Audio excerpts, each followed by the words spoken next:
Si on souhaite faire des analyses, voilà, c'est assez simple pour checker le niveau de chlore et le niveau du pH.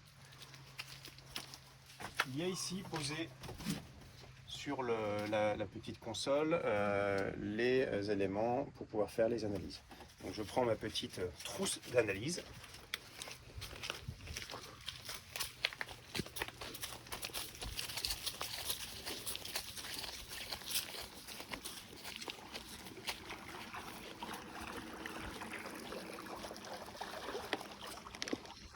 J'ai une petite éprouvette.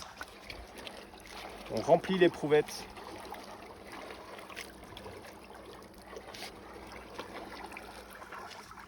voilà, on peut aller jusqu'au trait, un petit peu en dessous, il n'y a pas de souci, avec de l'eau de part et d'autre.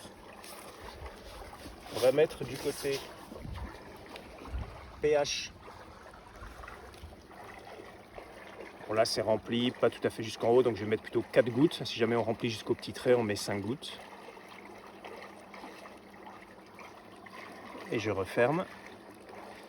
Et du côté chlore, donc en jaune, le petit bidon jaune.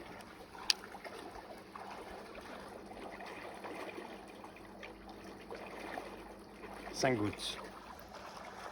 Je referme, j'agite et je regarde et je compare. Donc là, je vois que mon pH est quelque part entre voilà, 7,4, 7,6. C'est pas mal, on vise plutôt le centre 7,4. On va pas forcément agir s'il y a une situation comme ça. Si vraiment c'était très orange, on rajouterait ce qu'on appelle du pH+, il y a des seaux dans la réserve.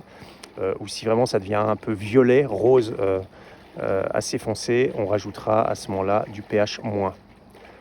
Là, on peut faire éventuellement une petite correction pour rebaisser un tout petit peu, mais bon, c'est pas critique à ce stade.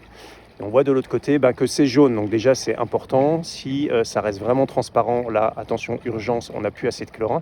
Donc on va mettre du chlorelant en gros galet et de la poudre de chlore choc.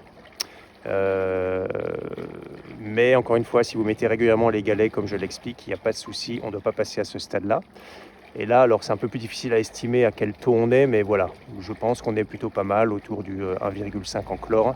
Donc là, pas d'action, on continue à mettre notre chlorelant, tout va bien.